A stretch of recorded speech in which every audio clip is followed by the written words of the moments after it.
Lorsque j'avais 9 ans, ma grand-mère maternelle, aux cheveux blancs et mesurant 1,50 m, est venue passer quelques semaines chez nous. Un après-midi, alors qu'elle était là, mes 2 frères aînés et moi avons décidé de creuser un trou dans un champ de l'autre côté de la rue, en face de notre maison. J'ignore pourquoi nous avons fait ça. Parfois, les garçons creusent des trous. Nous nous sommes salis un petit peu sans que ça puisse nous attirer trop d'ennuis. Voyant comme ça était passionnant, d'autres garçons du quartier ont commencé à nous aider. Nous sommes ensuite salis tous ensemble. Comme la terre était dure, nous avons traîné un tuyau d'arrosage jusque-là et avons versé un petit peu d'eau au fond du trou afin de la ramollir. En creusant, nous nous sommes tachés avec la boue, mais le trou devenait de plus en plus profond. L'un de nous a décidé que nous devions en faire une piscine, et nous l'avons donc remplie d'eau. Comme j'étais le plus jeune et que je désirais d'être accepté, on m'a persuadé d'y sauter et de l'essayer. À présent, j'étais vraiment sale. Au début, j'avais pas prévu d'être couvert de boue, mais c'est ainsi que j'ai fini. Lorsqu'il a commencé à faire froid, j'ai traversé la rue avec l'intention de rentrer à la maison. Ma grand-mère m'a accueilli à la porte et elle a refusé de me laisser rentrer. Elle m'a dit que si elle le permettait, j'apporterais de la boue dans la maison qu'elle venait juste de nettoyer. J'ai alors fait ce que tout enfant de 9 ans en aurait fait dans cette situation. J'ai couru à la porte de derrière. Mais elle était plus rapide que je pensais. Je me suis énervé, j'ai tapé du pied et j'ai exigé de rentrer. Mais la porte est restée fermée. J'étais mouillé, recouvert de boue et j'avais froid. Dans mon imagination d'enfant, je pensais que je pourrais mourir dans mon propre jardin. Finalement, je lui ai demandé ce que je devais faire pour rentrer. Et avant que je me rende compte, je me suis retrouvé debout dans l'arrière-cour et ma grand-mère m'aspergeait d'eau à l'aide d'un tuyau. Au bout d'un moment qui m'a paru une éternité, ma grand-mère a jugé que j'étais propre et m'a permis d'entrer dans la maison. Il faisait bien chaud à l'intérieur et j'ai pu enfiler des vêtements propres et secs. Réfléchissez à cette parabole tirée d'une expérience vécue et prêtez attention à ces paroles de Jésus-Christ. Et rien d'impur ne peut entrer dans son royaume. C'est pourquoi rien n'entre dans son repos, si ce n'est ceux qui ont lavé leurs vêtements dans mon sang à cause de leur foi et du repentir de tous leurs péchés et de leur fidélité jusqu'à la fin. Rester dehors et être aspergé d'eau par ma grand-mère, c'était désagréable. Se voir refuser de retourner dans la présence de notre Père Céleste, pour avoir choisi de rester dans le trou boueux de nos péchés, ou d'en conserver les taches, serait une tragédie éternelle. Ne nous berçons pas d'illusions au sujet des conditions requises pour revenir et demeurer auprès de notre Père Céleste. Nous devons être propres. Avant de venir sur terre, nous avons participé, comme fils et filles d'Esprit de Dieu, à un grand conseil. Chacun de nous était attentif et personne ne s'est endormi. Lors de ce conseil, notre Père Céleste a présenté un plan. Il savait que nous commettrions des péchés, puisque ce plan préservait notre libre arbitre et prévoyait que nous apprenions de notre expérience et pas seulement de la sienne. Il savait également que le péché nous laisserait impurs et incapables de retourner en sa présence, car le lieu où il vit est encore plus propre qu'une maison nettoyée par ma grand-mère. Notre Père Céleste nous aime et il a pour dessein de réaliser notre immortalité et notre vie éternelle. Son plan incluait donc l'intervention d'un sauveur, quelqu'un qui nous aiderait à devenir purs, quel que soit notre état de souillure. Je pense que quand notre Père Céleste a annoncé le besoin d'un sauveur, nous avons regardé en direction de Jésus-Christ, son premier enfant d'esprit, celui qui avait progressé au point de devenir comme le Père. Je pense que nous avons tous su que ce devait être lui, que nul d'entre nous ne pourrait remplir ce rôle, mais qu'il le pourrait et le ferait. Dans le jardin de Gethsémane et sur la croix du Golgotha, Jésus-Christ a souffert de corps et d'esprit, a tremblé de douleur, a saigné à chaque pore et a supplié son Père d'éloigner de lui la coupe amère. Toutefois, il l'a quand même bu. Pourquoi l'a-t-il fait? Il dit lui-même qu'il voulait glorifier son Père et terminer tout ce qu'il avait préparé pour les enfants des hommes. Il voulait respecter son alliance et permettre que nous retournions au foyer. Que nous a-t-il demandé en retour?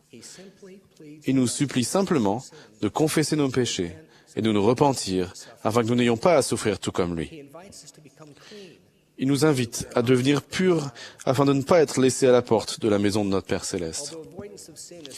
Il vaut mieux éviter le péché. Toutefois, l'expiation du Sauveur opérera.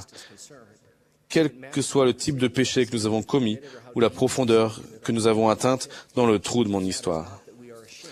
Peu importe si nous sommes honteux et embarrassés par les péchés qui, comme le prophète Néphi l'a dit, nous enveloppent si facilement. Peu importe si nous avons une fois échangé notre droit d'aînesse contre un ragoût. Ce qui compte vraiment, c'est que Jésus-Christ, le Fils de Dieu, a souffert des souffrances et des afflictions et des tentations de toute espèce, afin qu'il sache, selon la chair, comment secourir son peuple.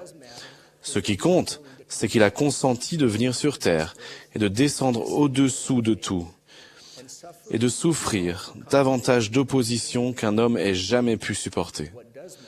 Ce qui compte, c'est que le Christ plaide notre cause devant le Père, disant « Père, vois les souffrances et la mort de celui qui n'a commis aucun péché, en qui tu te complaisais. C'est pourquoi, Père, épargne ceux-ci, mes frères, qui croient en moi, afin qu'ils viennent à moi et qu'ils aient la vie éternelle. » Voilà ce qui importe vraiment, et ce qui devrait raviver notre espoir et notre détermination d'essayer de nouveau, parce qu'il ne nous a pas oubliés. Je témoigne que le Sauveur ne se détournera jamais de nous, lorsque nous le recherchons humblement afin de nous repentir, qu'il ne nous considérera jamais comme une cause perdue, qu'il ne dira jamais « Oh non, pas encore toi », qu'il ne nous rejettera pas, faute de comprendre combien il est difficile de s'abstenir de péché. Il comprend tout cela parfaitement. Il comprend également le chagrin, la honte et le découragement qui sont les conséquences inévitables du péché. Le repentir est réel, et il est efficace. Ce n'est pas une expérience imaginaire ou le produit d'un esprit en délire. Le repentir a le pouvoir d'alléger nos fardeaux et de les remplacer par l'espoir.